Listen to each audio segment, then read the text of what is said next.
नमस्ते साथियों, आशा करता हूं आप सब अच्छे होंगे। सोना महंगा क्यों है? सोना सस्ता कब होगा? ऐसे तमाम सवाल आपके दिमाग में चल रहे होंगे इस लॉकडाउन में। जो लोग सराफा बाजार से संबंध रखते हैं उनके लिए अनुमान लगाना बहुत आसान है कि महंगा क्यों है और सस्ता कब होगा, लेकिन आम जो नागरिक हैं उनके लिए बड़ा मुश्किल होता है। इसके पीछे मैंने काफी अध्ययन किया है, उस अध्ययन के आधार पर मैं आपको बताता हूं इस वीडियो में, लेकिन इसके लिए आपको वीडियो पूरा देखना पड़ेगा। अभी जो है वो 24 कैरेट गोल्ड का दाम चल रहा है 50,625 रुपया।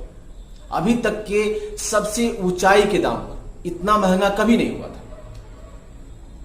आपके दिमाग में ये भी चल रहा होगा ये 24 कैरेट क्या होता है, 22 कैरेट क्या होता है, 18 कैरेट क्या होता है, हॉलमार्क क्या होता है। तो मैं बताता हूं आपको, अच्छी तरह से समझा रहा हूं आपको, आप समझ जाइएगा, ये वीडियो पूरा देखिएगा।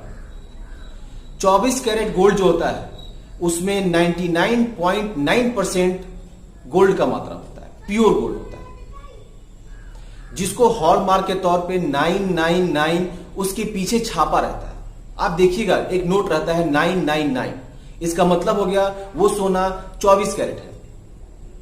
एक होता है 22 कैरेट जिसकी शुद्धता होती है 91.6%, इसका मतलब हो गया उसके पीछे जो हॉलमार्क बना होगा उस पे लिखा होगा 916।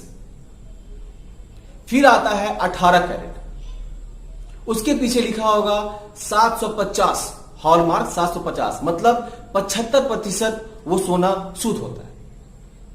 उनके अलग अलग दाम भी होते हैं उनके प्रतिशत के हिसाब से।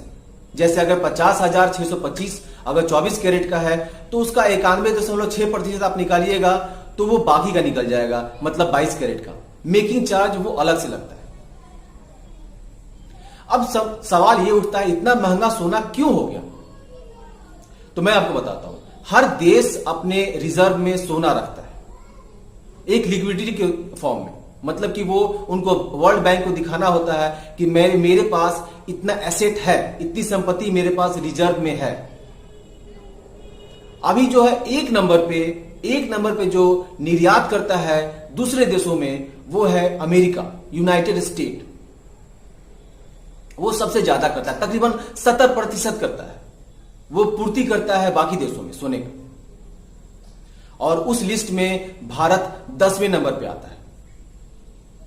अभी कोरोना में न हवाई जहाज चल रहा है न जहाज चल रहे हैं पानी के, तो ये जो ट्रांसपोर्ट है वो करना बड़ा मुश्किल हो गया है, जिसकी वजह से आप एक चीज जानते हैं, जो भी इकोनॉमिक्स के स्टूडेंट होंगे, चाहे जो लोग इकोनॉमिक्स से अर्थशास्त्र से जो संबंध रखते हैं वो समझ जाएंगे।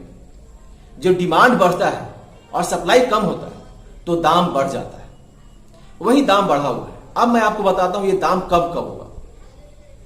आने वाले समय में जिनके पास अभी सोना है और वो चाहते हैं कि मैं सोने का क्या करूं, तो मैं आपको बताता हूं। अभी आप क्या कीजिए कि गोल्ड को कहीं भी रिजर्व कर दीजिए और उस पैसे को अपने बैंक में जमा कर दीजिए, क्योंकि आने वाले समय में अभी सोना का रेट इससे डाउन होगा। और सितंबर लास्ट तक मैं आपको बताता हूं, आप इस चीज को नोट कर लीजिएगा, सितंबर के लास्ट तक सोने का दाम 26,000 से लेकर 30,000 तक पहुंच जाएगा। तो उस समय आप कितना सोना ले पाइएगा? इसी का तकरीबन 1.6, मतलब अगर आप अभी आपके पास 10 ग्राम है तो बाद में आप 16 ग्राम ले पाइएगा। एक और वजह है जिसकी वजह से सोना जो महंगा हुआ है वो था अमेरिका और ईरान का खराब रिश्ता।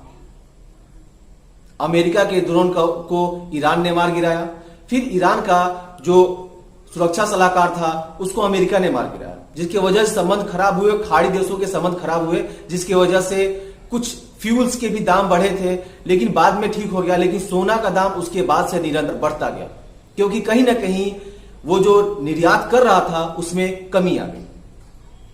तो मैं आपको साफ तौर पे बता रहा हूं, अगर आपके पास सोना है तो जुलाई से लेकर 15 अगस्त तक आप सोने को रिजर्व कर दीजिए, उस पैसों को अपने बैंक में जमा कीजिए, और जब सोना का दाम गिरेगा उस समय ज्यादा से ज्यादा सोना अपने पास रिजर्व रख लीजिएगा, ताकि आपकी पूर्ति हो जाए।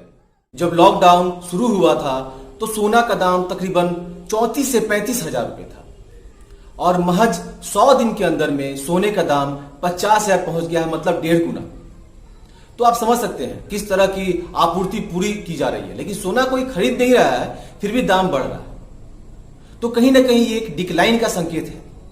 उसके लिए अगर आपके पास सोना है उसको रिजर्व कीजिए और सोना को खरीदने के लिए तैयार हो जाइए। सितंबर के लास्ट तक, मैं फिर बोलता हूं आपसे, सितंबर के लास्ट तक सोना का दाम 26,000 से 30,000 रुपए पहुंच जाएगा। आशा करता हूं इस वीडियो से आपको काफी जानकारी मिली।